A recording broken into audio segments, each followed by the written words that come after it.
Hello friends, good morning. চলে এসেছি আজকে সকাল সকাল বেড়াতে যাওয়ার উদ্দেশ্যে। যাব হচ্ছে দীঘা, বুঝতে পারছো স্টেশনে চলে এসেছি অলরেডি। যাচ্ছি, দুজনেই যাচ্ছি। তো যেটা বললাম, যাচ্ছি তো দুজনেই যাচ্ছি, কিন্তু এখনও পর্যন্ত ট্রেনের অপেক্ষা করছি স্টেশনে। এখনও ট্রেনের দেখা তো নেই। এবার দেখা যাক কত লেট হয়। এমনি তো ট্রেনের অবস্থা খুবই খারাপ এই লাইনে। তো দেখা যাক কখন কি পৌঁছাই, কখন কি হয়, সবটাই তোমাদের সঙ্গে শেয়ার করব। দেখতে থাকো, সঙ্গে থাকো।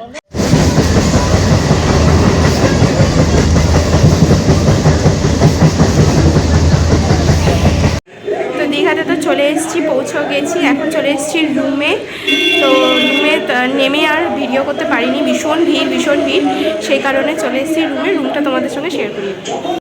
চলো তাহলে রুমটা শেয়ার করি। যে এই যে দেখো, রুমে চলে এসেছি। রুমটা ঠিক এরকম ধরনের। রুমটা বেশ বড়ই ছিল। রুমটা আশা করিনি এতটা বড় হবে, কিন্তু বেশ বড়। এখানটা হচ্ছে ওয়াশরুম আছে, আর এখানটা দেখো রুম। আর রুমের মধ্যে সবথেকে ভালো জিনিস যেটা আমরা পেয়েছি এই শীতকালে, সেটা হচ্ছে ব্যালকনি। এই ব্যালকনির সামনেটা মানে সারাক্ষণই রোদ পড়ে, মানে একদম সকাল থেকে রাত পর্যন্ত, মানে যতক্ষণ না সূর্য ডুবছে ততক্ষণ যে সূর্যের আভাটা থাকে, সেই ততক্ষণ সূর্যের আভাটা এখানে পড়ে। আর বড়বাবু দেখো এখানে এসে ফোনে আবার কথা বলতে আরম্ভ করে দিয়েছে। কথা বলা আর শেষ হয় না, সারাক্ষণ ফোনে কী যে কথা বলে আমি জানি না। যাই হোক, এই যে দেখো এখানে একদম দীঘার একদম চারমাথার মোড়। এখানে সামনেই বাজার, সামনেই বিচ, এর সমস্ত কিছু আছে। তো এই ছিল আজকের রুমের ট্যুরটা। তারপর আমি স্নান করে নিয়েছি। আমি তো জলে নামবো না, আর ঢেউও খাবো না, বিকজ আমার তো নতুন হাতে ট্যাটু করা আছে, তোমরা জানো। আর এখানে জল লাগানো বারণ আছে। সেই কারণে আমি স্নানটা সেরে নিয়েছি। সেরে এই যে দেখো, বললাম যে রোদ পড়ে খুব সুন্দর, তো রোদে একটু বসে আছি। তারপরে আমি বড়বাবুর সঙ্গে চলে গিয়েছিলাম, কারণ ও তো একটুখানি পা ভেজাবেই বা স্নান করবেই। কিন্তু এখানের যে অবস্থা দেখলাম, দেখতেই পাচ্ছ, মানে পা কেটে যাচ্ছে লোকের, দেখতে পাচ্ছি এখানে স্নান করতে এসে। তো ওকে বললাম যে অত তাহলে স্নান করার দরকার নেই বাবা, যেটুকু পা ভিজালে তুমি আনন্দ পাবে সেটুকুই করো। কারণ এখানে ঢেউ খেতে এসে মানুষ একদম ছন্ন বিছন্ন হয়ে যাচ্ছে আর কি, তাদের চামড়া। তো সেই কারণে বারণ করলাম। তারপরে খাইয়ে দিয়ে নিয়ে বিকালের দিকে এই যে দেখো রেডি হয়ে গিয়েছিলাম, কারণ মেন আকর্ষণ যেটা সেটাই দেখতে যাব। আর একদিনও দেরি করিনি যে পরের দিন যাব, এটাও ভাবিনি। তো সেই অনুযায়ী একদম খেয়ে দিয়ে একটুখানি শুয়েই আমি আবার রেডি হয়ে নিচ্ছিলাম। যাব হচ্ছে মেন আকর্ষণ হচ্ছে জগন্নাথ দেবের মন্দিরটা দেখতে। তো দেখো রেডি হয়ে গেছি, দিয়ে এবারে চাবি চাকলা দিয়ে যাচ্ছি হচ্ছে জগন্নাথ দেবের মন্দির।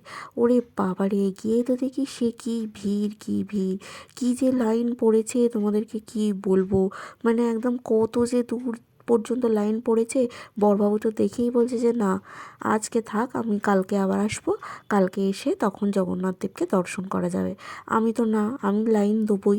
এসছি যখন সবার প্রথমে জগন্নাথ দেবকে আমি দর্শন করবই। তো এই যে দেখতেই পাচ্ছ, লাইনটা দেখে বুঝতে পারছো যে কতটা লাইন দিতে হয়েছে। বিশাল লাইন পড়েছিল। আর এখানে দেখো জগন্নাথ দেবের মন্দিরটা দেখতে পেয়ে গেছি। তো সবাই কম বেশি বাড়িতে দেখে নিয়েছিল, খালি আমার দেখা হয়নি। আর হ্যাঁ, আমার মায়েরও, মা বাপেরও দেখা হয়নি, কিন্তু ওদেরকে বলেছিলাম, ওরা আর আসতে পারেনি কিছু কারণের জন্য। তো আমরা ওই জন্য আমি আর বড়বাবু চলে এসেছিলাম। তো ভিতরটা তো ভীষণ সুন্দর করেছে। এই মানে চারিদিকে লাইট দিয়ে, সমস্ত কিছু দিয়ে ভীষণ সুন্দর করেছে। তো যাই হোক, মন্দিরটা দেখা হলো, বেশ ভালোও লাগলো ঘুরে বেরিয়ে যে মন্দিরটা দেখে।